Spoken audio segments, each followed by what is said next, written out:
প্রিয় দর্শক, আমাদের কেরানীগঞ্জের আহমেদ সাগর ক্যাফে দেখা যাচ্ছি। বড় বোনকে সাথে নিয়ে আমাদের আদি নিবাস ঢাকা জেলার নবাবগঞ্জে যাচ্ছি। দাদার বাপের বাড়ি, বাপ দাদারা নাই, এখন বাপের চাচাতো ভাইয়ের ছেলেরা সেখানে থাকে। সিএনজি থেকে আমরা কুমোরগঞ্জ নামলাম। এখান থেকে অটো ভাড়া নিলে ঠিক বাড়ির সামনে নামা দিবে।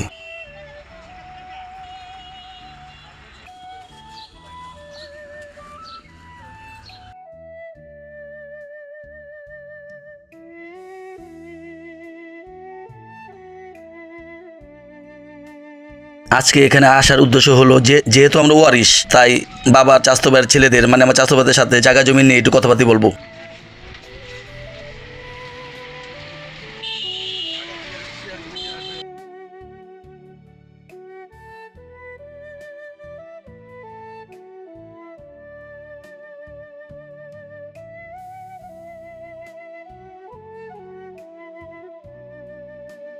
আকারবাগ মাঠ, আকারবাগ স্কুল দেখা যাচ্ছে।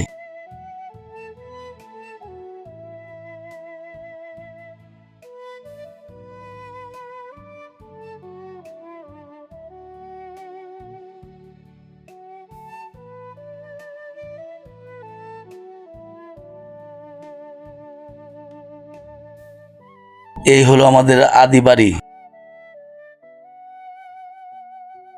ঘরে ভাই ভাবির সাথে কথা বলছি।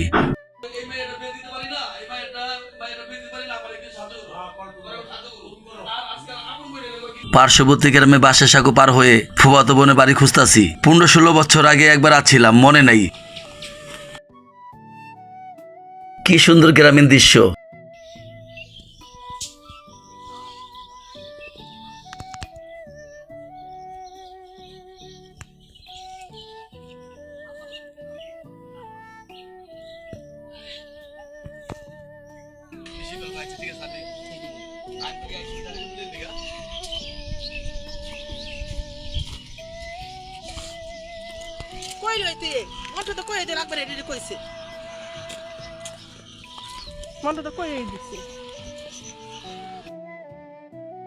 একটু খোঁজাখুঁজি করে অবশেষে ফুফাতো বোনের বাড়িতে এসে পড়লাম।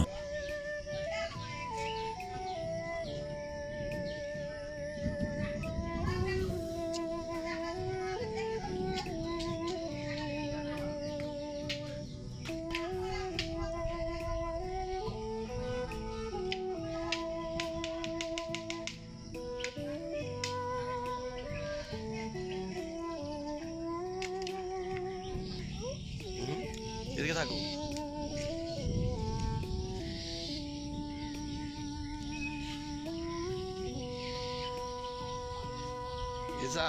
এটা নতুন ঘর, পুরানো ঘর ওই সাইডে। ইনসানে বলল পিছনের সাইডে নাকি সুন্দর একটি দৃশ্য আছে। এখন আমরা পিছন সাইডের গেটে গিয়ে বসে সেই সুন্দর দৃশ্য উপভোগ করব।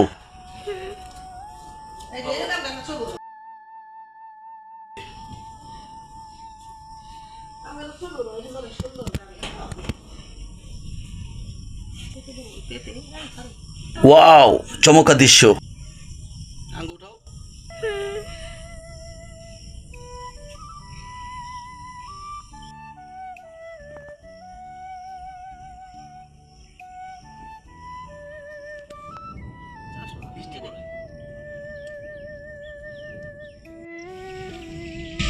কি করো বইনে? এই যে সাক্ষী আমার বইনে। এই যে আম দিছে, আব্বু আমরা দেখো তো। এই যে আম, গাছের আম, বিভিন্ন গাছের ফল দেখতে পেলাম। ডালিম, মালটা, জাম্বুরা, আম। এই যে আমার বোনে, আমার ফুফাতো বোন, এই যে পাট শাক তুলতেছে। কত সুন্দর দৃশ্য বন্ধুরা, দেখেন কত সুন্দর দৃশ্য। তাদের ক্ষেতের থেকে শাক ছিঁড়া ওই আমার সকিনা পরে দিতেছে। ওই যে তাদের বাড়ি দেখা যায়, ওই যে বড় বড় গাছ, ওই যে আম গাছ দিয়ে ভরা, আম ভরা গাছে অনেকগুলো আম গাছ দেখলাম গাইস। আকাশও খারাপ, দেখেন আকাশ খারাপ, বৃষ্টি ছিটা ফোটা পড়তেছে, কখন জোরে বৃষ্টি এসে পড়ে ঠিক নাই।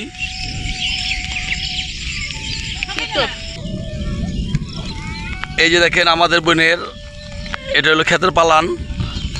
এখানে ধান দুন বাইরানো হয়।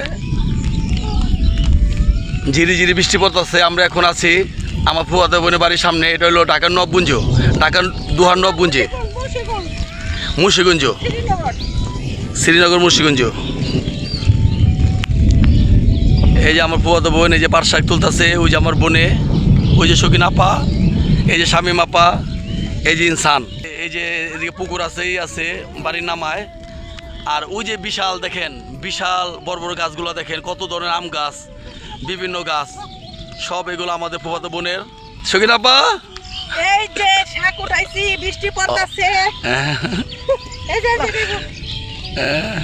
জিরি জিরি বৃষ্টি পড়তেছে। আকাশ অনেক খারাপ, কখন জুড়ে আইসা পরে বৃষ্টি ঠিক নাই।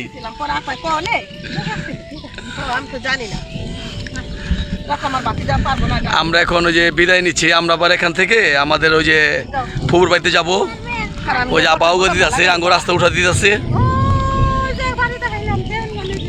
হ্যাঁ হ্যাঁ হ্যাঁ, বাড়ি থেকে বলতো এই যে বাড়ি থেকে ওই যে গাছগুলো দেখেন, ওই যে বাড়ি দেখেন, ওগুলা থেকে চারাইয়া এই যে আপনি বলতো এটা হলো যে পালানে এই যে ধানের বিভিন্ন কাজ করা হয়। এগুলো বলতে পারি না আমরা, আমরা ঢাকা থাকি। এখন ধানে কি কাজ করা হয়? হ্যাঁ হ্যাঁ হ্যাঁ, এই যে ধান, এই যে ধানগুনা, এই যে হ্যাঁ। ওই শারমিন তো আমার কাছে নাম্বার নাই, তাহলে ওই জায়গার এই যে আমার ফুফাতো বোনেরা এখানে ধান সিদ্ধ করে, এখানে ধান সিদ্ধ করে, ধান শুকা দেয়, ধান শুকায়। হ্যাঁ, শারমিনের নাম্বারটা আমার দিস, ওই যে জায়গার ব্যাপারে স্বামী ব্যাপার নাম্বারে। হ্যাঁ আচ্ছা, দুমনে কেন কই শারমিন আরে দিয়ে দিলে দরকার সরাসরি কথা বলবো। আচ্ছা, এগো তো অসুবিধা নেই। মেইয়া নেলারা সরাসরি আমার ওই নাম্বারই বুঝতে পারলো আমার ভাই। এই যে আমরা অনেক ফুফাতো বোনের বাসা থেকে আমরা বিদায় নিচ্ছি। থাকতে বলছিল, অনেক থাকতে বলছিল, কিন্তু আমরা তো আছি, অনেক একটা কাজে আইছি। আমরা আমার চাচার বাড়িতে গেলাম, এই ফুফাতো বোনের বাড়িতে আইছি। আবার এখন ওই যে ফুফুগো বাড়িতে যাবো, ফুফাতো ভাইগোর সাথে কথাবার্তা বলবো।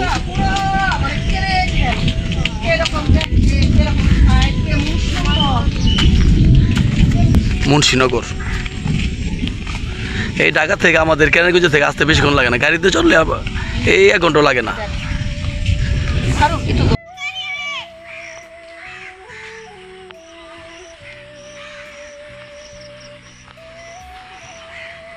যাও,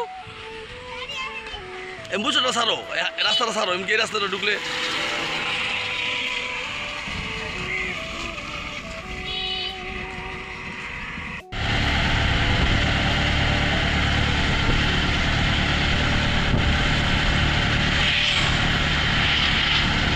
গাইস, ফুপুর বাড়িতে গিয়ে ফুফাতো ভাইয়ের সাথে কথা বলে সন্ধ্যা পর সিএনজি করে আমরা বাসায় ফিরছি। এখানে বাসের লাইন আছে, কিন্তু বাসে চললে বড় বোনের আবার একটু বমির সমস্যা হয়, এই কারণে তো সিএনজিতে আসা যাওয়া। তবে এই তো এই পর্যন্ত, ধন্যবাদ।